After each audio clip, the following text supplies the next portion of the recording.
विशाल सुधाकर झोपे. मी राहायला नारायणनगर भुसावळ. माझ्या मुलाला 24 तारखेला डॉग बाईट झाला. आम्ही मग तात्काळ ट्रामाला नेलं, सिरम दिले आणि त्याला इंजेक्शन दिलं. तिथून मग शिल्प हॉस्पिटलला शिफ्ट केलं जळगावला. तिथे त्याची कॉस्मेटिक सर्जरी घेतली. त्यानंतर तिथं स्टेबल झाला. 4 दिवसानंतर त्याला डिस्चार्ज दिला गेला. मग आम्ही घरी आल्यानंतर थोडं थांबलो. मग त्याला काय झालं, 2 दिवसानंतर थोडंसं आलं. मग आम्ही त्याला परत ॲडमिट केलं. ॲडमिट विश्वप्रभामध्ये केलं आणि त्यानंतर मग त्याला सलाईन लावल्या. पण रात्री त्याला रॅबिसचे लक्षणं दिसायला लागले आणि मग तत्काळ आम्ही त्यांना डॉक्टरांचा सल्ला घेऊन आम्ही मुंबईला गेले. मुंबईला हॉस्पिटल कस्तुरबा हॉस्पिटल चिंचपोकळी इथं नेण्यात आलं आणि सकाळी जो आम्ही 11-12 वाजता तिथे पोचले.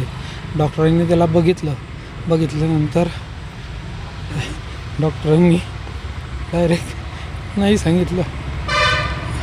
त्याचा जीव मुठीत ठेवून त्याला नेलं होतं पण आमचं बाळ वाचलं नाही. किती वर्षाचं बाळ होतं दादा आणि कुठं घडलं, कशी घटना घडली होती त्यावेळी, बाळ काय करत होतं? बाळ मंदिरात दर्शन घेऊन वापस येत होता. आमच्या घराच्या समोर गार्डन आहे. त्या गार्डनमधून येताना त्याला डॉग दिसलं. तो घाबरून पडल्यामुळे काय झालं, त्याच्या चेहऱ्याला त्याने चावा घेतला आणि तो फार गंभीर होता. त्याच्यामुळे त्याचा प्राण गेला.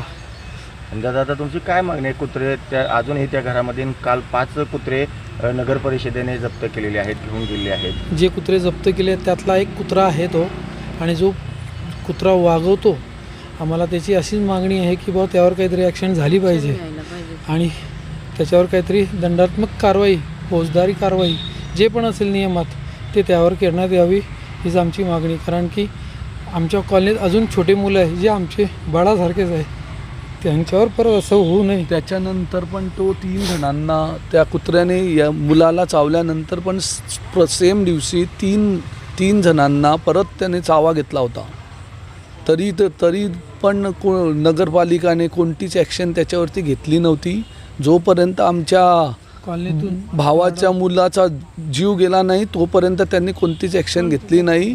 ते बोलत होते की रक्ताच्या नात्याने जर कंप्लेंट केली तर घेऊ. तर हे प्रशासनाचे जे ध्येय आहे ते एकदम गलत आहे, चुकीचं, की जोपर्यंत माणूस मरणार नाही तोपर्यंत यांना त्याची जाग येणार नाही. हे सिद्ध होतं की कुत्र्याचा जीव माणसाच्या जीवापेक्षा जास्त प्रेमाचा आहे. हा याच्याहून समजतं की नाही, माणसाची किंमत नाही आहे जीवाची, कुत्र्याच्या जीवाची जास्त किंमत आहे.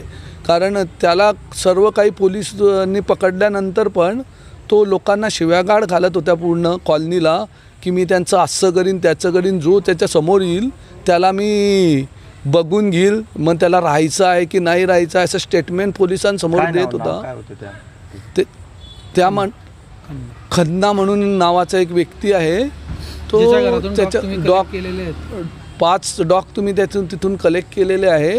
त्याचं असं म्हणणं असतं की तो त्या कुत्र्यांना मुलांसारखं वागवतो असं म्हणतो, पण त्यांना मुलांसारखं नाही, रात्र झाली की त्यांना सोडून देतो की आमचे मुलं दुसऱ्या लोकांना चावले पाहिजे. कस्तुरबा रुग्णालयामध्ये गेले होते काल बाळाला घेऊन, काय म्हणाले डॉक्टर? कस्तुरबा रुग्णालयात गेल्यानंतर डॉक्टरांनी सांगितलं की बुवा हे जो मुलाला जो डॉग बाईट झाला तोंडाला चावल्यामुळे ते रॅबिस डायरेक्ट त्याच्या ब्रेनमध्ये अटॅक झाल्यामुळे तो मुलाचं पूर्ण ब्रेन टोटली डॅमेज. आता सिच्युएशनमध्ये 100% तो रॅबिसचा इन्फेक्टेड पेशंट झाला आहे. तो हार्डली 1 आवर या तो 2 डेज सर्वाईव्ह करील, पण 2 तासाच्या आतमध्येच तो मृत्यू पावला. त्याला उपचार करता असता 2 तासाच्या आतच त्याचा मृत्यू तिथे हे झाला. बघा, आमचं मूल तर आम्ही गमावलेलंच आहे. प्रशासनाला तक्रार देऊन पण प्रशासन त्यावर काहीच कारवाई करत नाही आहे. आता एक जीव गेला आहे, आता तरी प्रशासनाने जागं होऊन त्यावर काहीतरी कारवाई करावी. कारवाई जर झाली तर त्यातूनच आम्हाला न्याय मिळेल असं मला वाटतं आहे. तर ती कारवाई प्रशासनाने लवकरात लवकर करावी आणि त्यावर ॲक्शन पण घ्यावी काहीतरी त्या माणसावर पण.